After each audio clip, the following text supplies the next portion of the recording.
Hello जिक्स, कैसे आप सब। आज एक और पुठे पॉइंट ऑफ व्यू के साथ मैं आपकी खिदमत में हाजिर हूं। आज हम बात करेंगे अपनी मोस्ट रिक्वेस्टेड स्टोरी के बारे में। As we all know that Meesha Shafi accuses Ali Zafar of sexual harassment. Well, this claim was very shocking for many people because they both, Ali Zafar and Misha Shafi, belong to a very similar segment of the industry. They both sing, they both act, they both live in Lahore, they both have families, married and having children. Meesha Shafi ने अपने note में लिखा कि strong women होने के बावजूद उनमें इतनी हिम्मत नहीं थी कि वो इस बारे में ओपन अप हों। और आज मैं इसलिए बोल रही हूँ कि अब मेरा ज़मीर मजीद मुझे चुप रहने की इजाज़त नहीं देता। अली ज़फ़र ने एक नहीं मल्टीपल टाइम्स मुझे सेक्सुअल हरासमेंट का निशाना बनाया, और वो भी तब जब मैं 2 बच्चों की माँ थी और एक स्ट्रॉन्ग इंडिपेंडेंट वुमेन थी। ये एक्सपीरियंस मेरे और मेरी फैमिली के लिए बहुत ज़्यादा ट्रॉमेटिक था। हम किसी हेजिटेशन की वजह से चुप रहते हैं, and today I am breaking this culture of silence and setting an example for the young women of society to speak up. We have our voices and it's time to use them.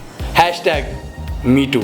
इसके बाद अली ज़फ़र का भी response आया और उन्होंने categorically जो अपने ऊपर लगे सारे इल्ज़ामात हैं उनको रद्द कर दिया। और उन्होंने भी कहा कि मैं एक फैमिली वाला बंदा हूँ, मेरे बच्चे हैं, मेरे दोस्त हैं जो हमेशा मुझे सपोर्ट करते हैं, और मैं भी अपने प्यारों के लिए हमेशा खड़ा होता हूँ जब उनके खिलाफ कोई भी ज़्यादती होती है या कोई डिफेमेशन या कोई गलत इल्ज़ामात लगते हैं। तो इस बार भी मैं चुप नहीं रहूँगा और ये सारे जो इल्ज़ामात हैं ये झूठे हैं, और मैं मीशा शफी को कोर्ट में लेके जाऊँगा। और इसके बाद हमने देखा कि प्रोमिनेंट सेलिब्रिटी सामने आई और किसी ने अली ज़फ़र के हक़ में बोला, किसी ने मीशा शफी की बात को इंडोर्स किया। मावरा हुसैन, रेहाम खान और आशा उमर ने मीशा शफी की भरपूर सपोर्ट का ऐलान किया, और उसके साथ साथ माया अली जो अली ज़फ़र की को स्टार भी हैं, तीफ़ा इन ट्रबल जो उनकी अपकमिंग मूवी है, उन्होंने एक बड़ा लंबा सा नोट लिखा कि यार कोई भी डिसीजन आने से पहले हमें किसी को जज नहीं करना चाहिए। लेकिन अली ज़फ़र मेरे साथ पिछले 1 साल शूटिंग में रहे और मैंने उनको बहुत ही अच्छा इंसान पाया। अब हम आते हैं अपने पुठे पॉइंट ऑफ व्यू की तरफ। मैं खुद मीशा शफी का बहुत बड़ा फैन हूँ, और मेरा मीशा शफी से एक सवाल है। जैसा कि आपने अपनी ट्वीट में लिखा कि आप एक एम्पावर्ड वुमन हैं और आप हमेशा अपनी दिल की सुनती हैं, तो आपने जब आपके साथ ये वाकया हुआ था तो आपने उस वक्त कंसर्न्ड अथॉरिटीज के पास रिपोर्ट क्यों नहीं करवाई? और अगर आपके पास कोई एविडेंस नहीं, और वाकई इस तरह के इंसिडेंट का एविडेंस रखना बहुत इम्पॉसिबल सी बात है, तो चलें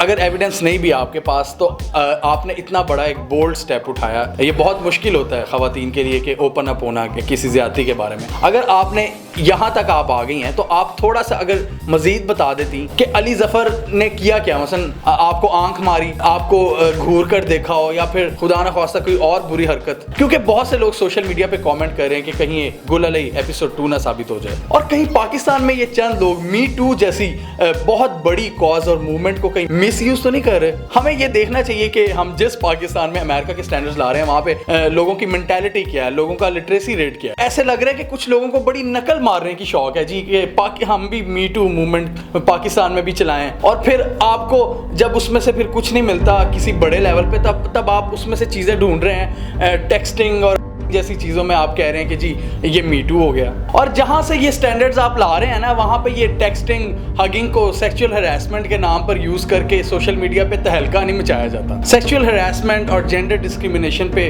पूरा लिटरेचर है, कभी वो आप पढ़ें तो सही। गोरे अगर कोई ऐसी मूवमेंट चलाते हैं या कोई ऐसी बात करते हैं तो उसके पीछे एक वेट होता है, पूरी हिस्ट्री होती है, उस चीज़ का थ्योरेटिकल और एम्पिरिकल बैकग्राउंड होता है। जैसे हॉलीवुड में हार्वे वाइनस्टीन के खिलाफ जब पूरी कैंपेन चली थी तो बड़ा ग्रेजुअली ये बिल्ड हुआ था चीज़ें, और ये कोई ऐसे नहीं था कि उसने किसी को टेक्स्ट किया था या कोई जी हक किया था। ये पूरी एक कैंपेन थी, और आप पढ़ें ब्रिट मार्लिंग ने उसमें एक्सपोज किया उसको कि किस तरह वो एक्ट्रेसेस को बड़े लग्जरी होटल्स में लेके जाता था और अपनी जो अथॉरिटी होती थी उसको मिस यूज़ करता था। और पाकिस्तान में हम किससे ऑफेंड हो रहे हैं?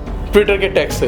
अपनी चैट्स के स्क्रीनशॉट सेव करके उनको एक्सपोज करके हम समझते हैं हमने MeToo का बड़ी कैंपेन चला ली। सेक्सुअल हरासमेंट को रिपोर्ट करने के लिए अभी एक इंस्टीट्यूशन भी बना है इस्लामाबाद में। लेकिन ये क्या हुआ जी कि आप आउट ऑफ नोवेयर किसी पे एलिगेशंस लगा दो और आपके नाम का ट्विटर पे ट्रेंड बन जाए, और फिर कुछ लोगों को इस पर मज़ा आता है। Wow, loving every moment of this Pakistani version of MeToo।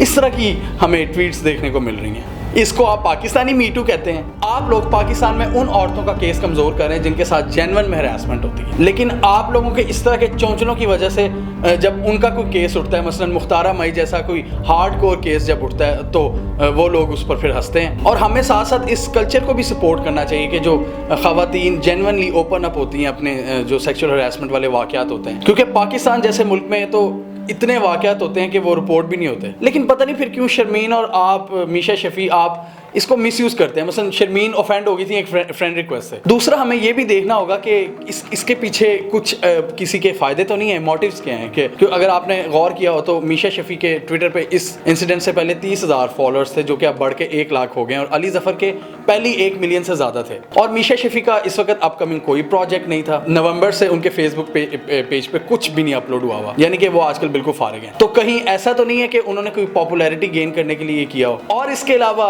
ये भी हो सकता है कि तीफा इन ट्रबल जो मूवी आ रही है उसके नाम को जस्टिफाई करने के लिए ये कोई मार्केटिंग टेक्निक हो, तीफा जेन्युइनली इन ट्रबल। और इसके साथ साथ मैं उन लोगों से भी रिक्वेस्ट करूंगा कि please stop shaming Meesha Shafi by uploading her pictures past वाली, कि जी बड़ा कोई इनअप्रोप्रिएट ड्रेस था उसका, इसकी वजह से जी ये हरासमेंट पे ये क्यों बोलेगी। तो क्या भाई ड्रेस नहीं मैटर करता हरासमेंट पे? चाहे किसी की न्यूड पिक्चर्स भी आ जाएं, आपको कोई हक नहीं बनता कि आप किसी को भी हरास करें। इस तरह की बकवासियात से हम सिर्फ ऑफेंडर्स को ही डिफेंड करते हैं। और अली जफर भी कोई दूध का धुला तो नहीं होगा, और ना ही वो मेरी फुफी का बेटा। हमें अपना फीडबैक कमेंट सेक्शन में बताएं कि आप लोग इस बारे में क्या सोचते हैं, कि अगर आपके साथ कोई ऐसा इंसिडेंट हो तो आपको जो कंसर्न्ड अथॉरिटीज़ हैं उनके पास रिपोर्ट करनी चाहिए, या फिर ट्विटर पर आके कोई पोस्ट करके सिंपैथीज गेन करनी चाहिए लोगों की। और जो सेक्सुअल हरासमेंट के जो भी वाकयात होते हैं इस तरह के, तो उसमें ऑफेंडर की क्या सजा होनी चाहिए, और जो झूठा इल्ज़ाम लगाता है उसके साथ हमें कैसा सलूक बरतना चाहिए, हमें कमेंट सेक्शन में बताएं। इसके अलावा हमारा यूट्यूब चैनल सब्सक्राइब कर लें और साथ ही वो बेल आइकॉन भी दबा लें ताकि आपको फ्यूचर वाले सारे नोटिफिकेशंस टाइम पे मिल जाएं। और अगर मेरे पुट्ठे पॉइंट ऑफ व्यू से आप इत्तेफाक करते हैं तो आप इस वीडियो को शेयर करें।